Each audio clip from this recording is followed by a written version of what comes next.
Hey, good afternoon, everybody. My name is Dr. Patrick Flynn. Welcome to another one of our Wellness Way quick tips. Today is kind of a fun one because here's what happens. Allergies. It's kind of a controversial topic. I don't really think it's that controversial. I think it's actually quite simple, to tell you the truth. It's just that there's so many different opinions on it, and then I watch people write articles and I watch people give their interpretation of it that way.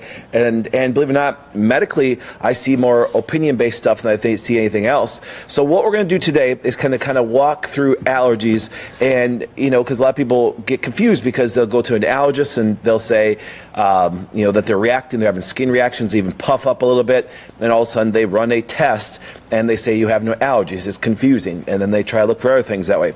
So let's kind of start scratch one. Okay, no pun intended, considering the most common thing used for medicine is a scratch test. All right, but let's go here. So allergies. Let's start by just defining it, because this is where the secrets really come in. Because if you understand, even the simple definition of allergies, that's the best place to start, and how to go, and then how to actually see why, I believe our approach is much different, but how we look at it differently. So number one, what is an allergy? So let's define it. And what I did, I decided to say, okay, listen, let's take Mayo Clinic.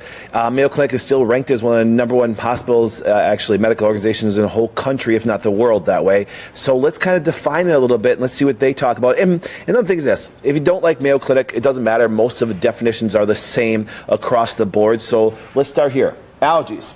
They occur when your immune system reacts to a foreign substance.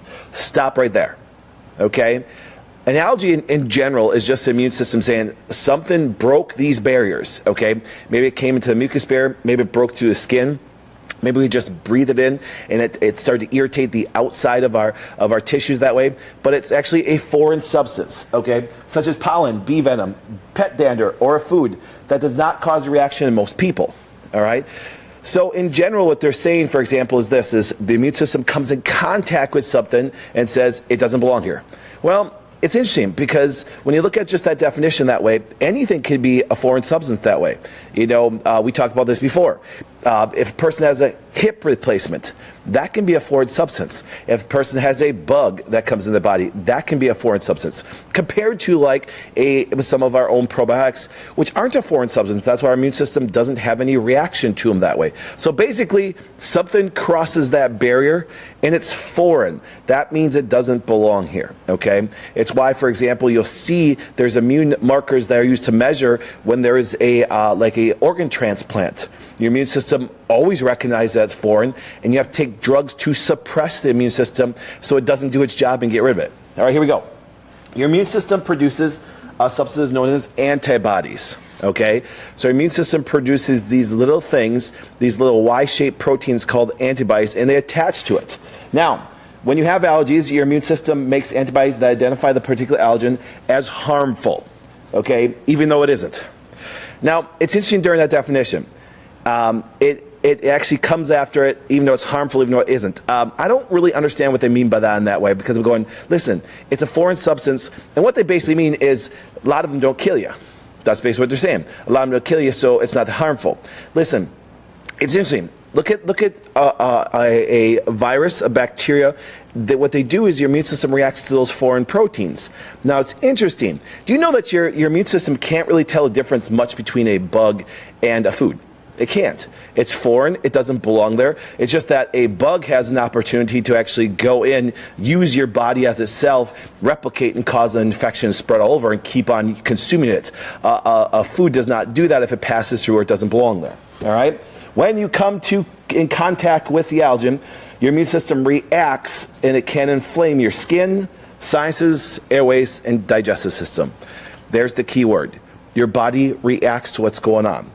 Remember, allergies, if you think about it, are a body's response. Now, it's kind of interesting because Medline Plus and some other medical organizations actually listed its immune's mistake to a foreign substance. Guys, listen, I would tell you this right now. Your body does not make mistakes. It reacts to that foreign substance. Even though in some medical definitions, it talks about, for example, your immune system making a mistake. If it doesn't belong there, it's actually going to get rid of it, okay? Even if it starts to attack your own tissue, it's because your tissue has changed. So, once again, make it very simple and clear. Allergies actually is your body's reaction to some foreign substance and trying to rid it. That's all it really does. Now, let's look at some of the terms that people use all the time. So here we go. So if we look, your allergies, when it talks about the immune response, here's one thing. There's more than just IgE. If you look, the gold standard, let's say this right now, the gold standard, for example, for medicine is testing one of the immune responses. One. Let me say it again. One. Let's go back to even when you look at my secrets revealed on thyroid, okay? Gold standard for medicine, TSH. TSH, once again, isn't even a thyroid marker. It's actually a brain marker. But here's the point. That's their gold standard. Everything else that they do there, for example, does not matter. You know what happened? When I was in Hawaii last week, a young lady came up to me with her thyroid panel that she had done by her doctor. What had happened was they tested TSH and even saw the T3 that was on there. And therefore they said, listen, even though T3 is low, we don't concern ourselves with this because the TSH is normal. That's medical, stupidity. Now, that's why, for example, in the same case, the allergists and the people that, for example, deal with these things get together. Now, this is the funny part of it. They get together and they deem that IgE is the most important one. Now, it's interesting. Here's the funny part. I wish I would have brought in here. I can go in my immunology books that I had from when I was in school. The IgE, for example, as the immune response, dictates maybe 0.03% of the whole immune response. Now think about this. Our whole allergy profession, our whole doctors walking in telling people don't have allergies, they're telling them based on a very less than 1% of their whole immune responses. That's actually ludicrous, considering the fact that an allergy is nothing more than an immune response. It's just that they cherry-picked what they believed should have been the number one thing. Now, why? Because you're going to find out that IgE could kill you, okay? You don't want to have those, all right? But once again, there's more than just IgE. There's IgG, IgA, IgM, IgD, and actually probably more that they don't even know yet. To give you an example, when I graduated school back in 1999, there were certain immune markers that, for example, didn't even exist yet, okay? And I kind of find that funny because they do so many treatments and immunotherapies with people actually not even having a clue that all of them are there, okay? So when you look at the immune system itself, the number one secret I want you to think about is this, is it's more than IgE. See, because once again, medicine has determined that they believe that that's the most important. Well, let me tell you, they're wrong. It's not the most important. It's most important to them because it's part of their whole treatment protocol. That's the biggest part. The other factors, they don't really treat much on a regular basis that way. That's why they're not a big part of it that way. If you look at even the medical journals, they always say, well, things are inconclusive. Well, they're inconclusive because why? Because it doesn't fit their model of care. They're not looking at the immune system as a whole. Think about this, guys. They're not looking at the immune system as a whole. That's why the rest of the antibodies and the rest of the immune responses mean nothing to them. So what they do, you go to the allergist, they just will do what? Suppress a part of their immune system that way. The bad part is they actually suppress all of it, even though they're trying to really go after one, okay? So once again, number one secret, there's more than just IgE. Number two, here's one thing. There are classified 4 types of allergies. Let me say that. So there's multiple antibodies, the way your immune system reveals itself. Number 2, there's 4 types that they classified in. Type 1, 2, 3, and 4. And I want you to look at this key word. Hypersensitivity. We're going to get to that. But here's what happens. These types are classified to denote their cause, severity, and possible management and prevention. So what they did, for example, is they classified them into certain categories based on what they believed was actually relevant. Okay? For example, they actually put type 1, which is the IgE, which we'll get to that, as actually related to foods.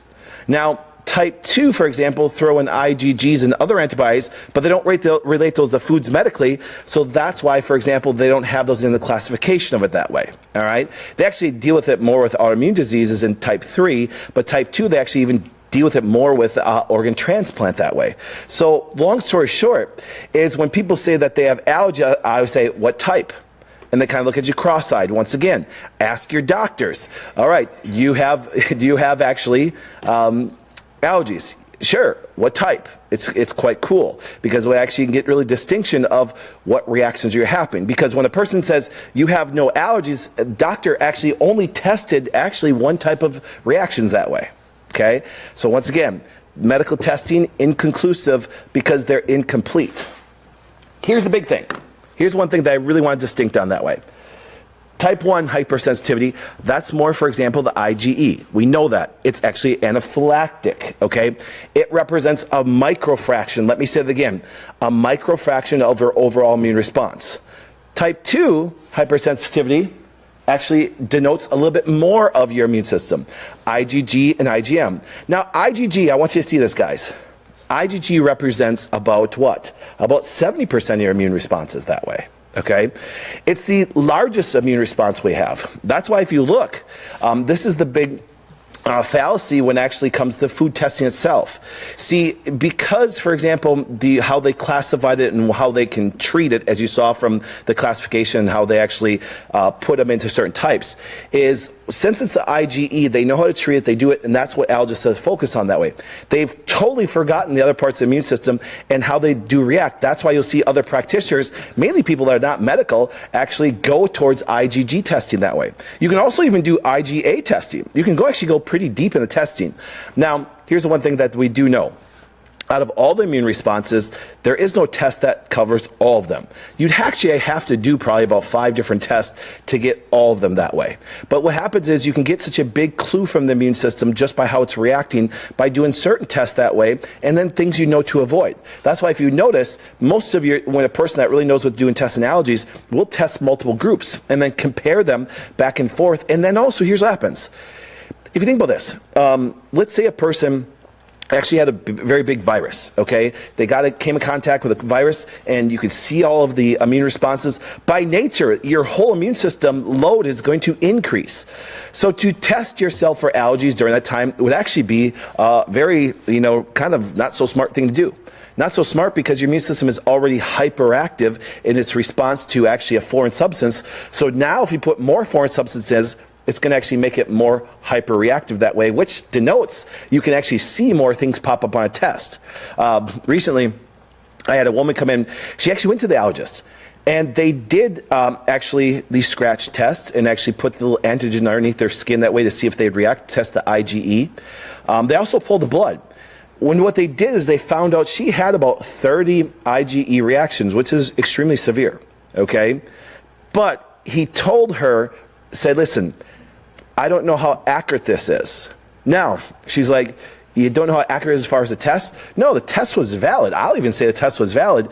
It's just they said, listen, your immune system changes, so therefore you may get more or get less, okay? Now, that's really quite interesting because, your immune system changes based on if you're healthy or not. If you're healthy, your immune system is going to get stronger and you should have less allergens. Let me say that again. You can have a ton of allergies. I will show you, the worst child I ever see, his mother's going to be on my radio show, our Dr. Patrick Flynn show in a couple weeks. He came in from Children's Hospital with over 100 IgEs, okay? Now, I've been taking care of him for multiple years now, and then we send him back every year to the same doctors that actually did his test, and we got them well below 50 now, okay? No. In that 50, he's still anaphylactic. He still has to avoid those. But because his immune system, we start to stabilize and get the immune system actually normal, okay, which is a whole nother topic.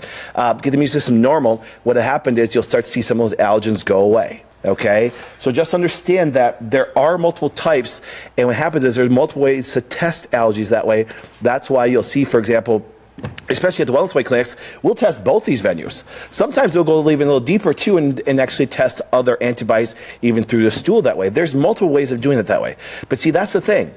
That's why when people go, I love when doctors say this. Well, did they put the antigens on your skin? No, that's not valid. That's not true. Most allergists now are actually moving away from actually skin testing that way, and they're doing IgE by blood because actually it's more accurate.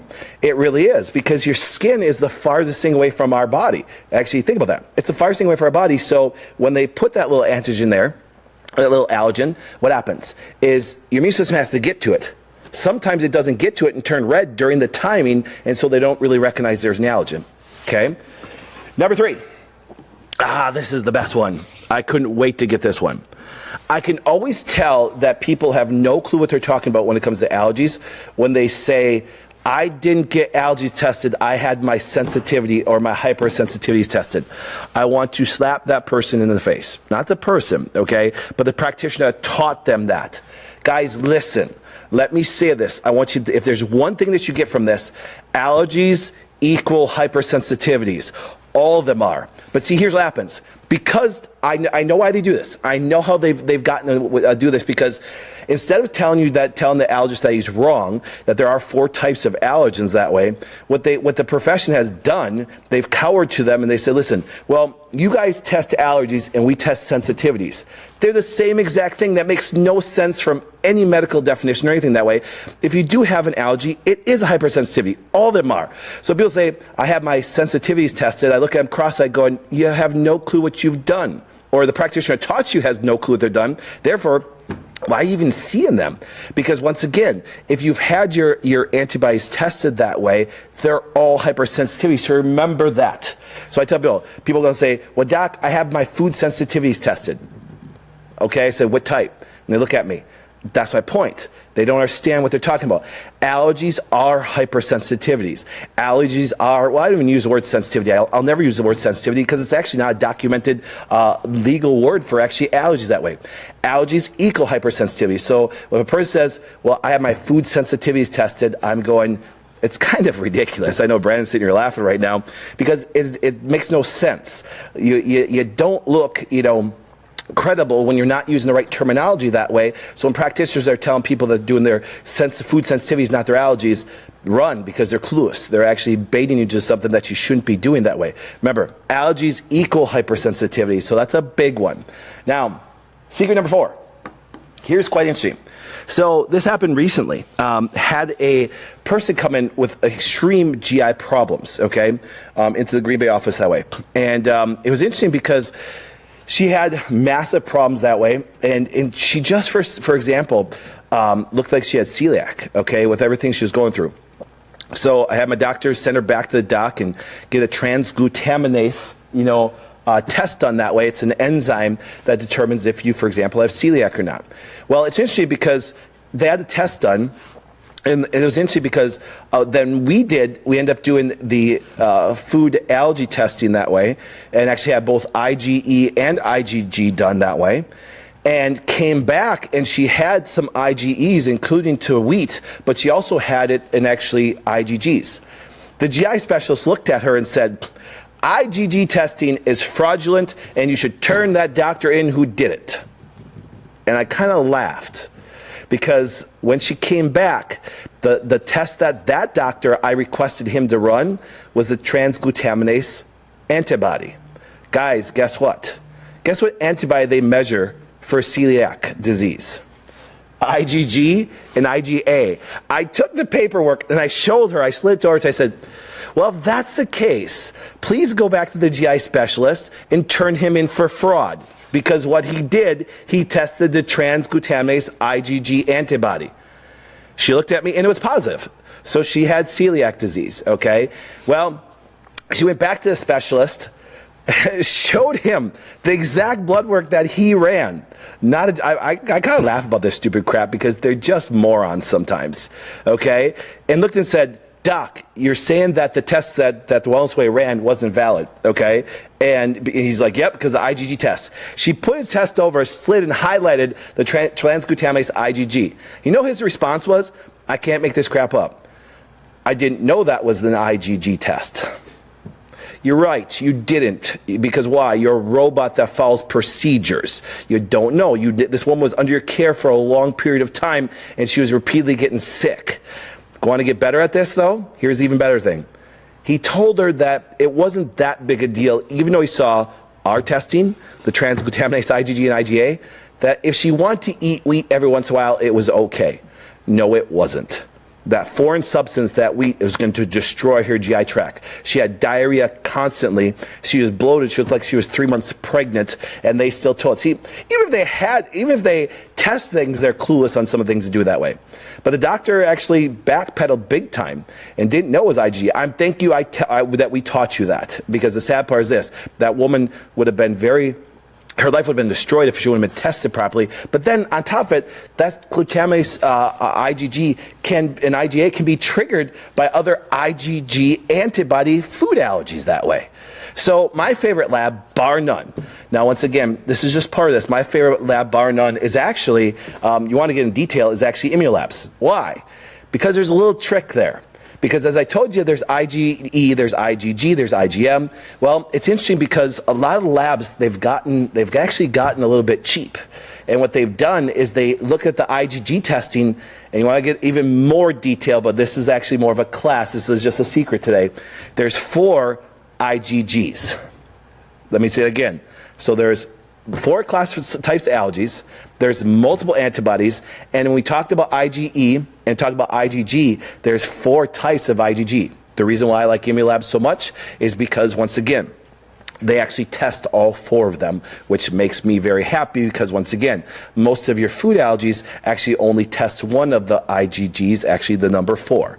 So I gave you a lot today. I gave you a fun one today. I added this one to the series because I got sick of the language out there about people that don't know about testing itself that way. I'll look at all your comments and thank you for all your feedback there. Please do me a favor. Please do me a favor. I was going to say share and like this, please, for me. And I hope everybody's enjoying their Saturday and this beautiful hunting. Yes, what do you got there, Brennan? I have a comment that you probably want to answer. Yes. I'm very proud of it. Any listener says, so no deer, eh? Bambi lives another day. Yes, as you guys know, today is the opening day of deer season in Wisconsin. And just to let you know, I was already a buck slayer, and I already got my buck this morning, and I came in to do this, and now I'm going to go back out. So yes, I am a buck slayer, okay? It's really funny because it's interesting. Here, I know it's a quick tip, but my nephew Brandon's actually run it today, and then my mom's in the studio today. So it's funny because a lot of people don't realize that I'm still a country boy. You know what I'm saying? I still love my hunting, do all some of that. It's kind of fun. But yes, so I did get my buck. So thank you, Annie, for that interpretation. But no, I got it this morning, right away this morning. So anyways, thank you so much for all you watching. I love when we're doing these things live because I get to interact with you guys. I will actually go through and thank you for all. I can't believe how many people are actually on there. I appreciate all the people watching all the time. Please like and share this because here's what happens. Like I said, the Secrets Revealed series, I added this one. I was supposed to do acne this week, okay? And because skin's very important, but I'll do that next week. Because here's what happens. People are getting this wrong all the time. I watch the language of practitioners get this wrong all the time. When I see a practitioner tell people that, you know, food allergies and food sensitivities are different, I kind of want to slap them across the face because they're leading them down the wrong path. That means they're not doing, that means they don't understand the testing itself. Okay, so look at the classification. Everything I just taught you, guess what? The greatest invention for healthcare, which doctors hate intensely, is Google. Okay? You can look up what I just taught you. It's that simple. It's just that most people don't put it into clinical practice. That's why the Wellness Way clinics are so special. So check out our website, www.thewellnesswayclinics.com. Check out all our stuff. Remember, we just give you a ton of information so you can choose. Here's the cool thing is this, guys. You don't have to come to a Wellness Way to get your food allergies tested. You can get them. You can actually call Immunolabs itself. You can buy one online. I don't care how you get it done. Just get it done because, once again, wrap around. What do allergies cause? Inflammation. And that there is actually one of the biggest contributors to actually conditions, especially chronic conditions in the United States today.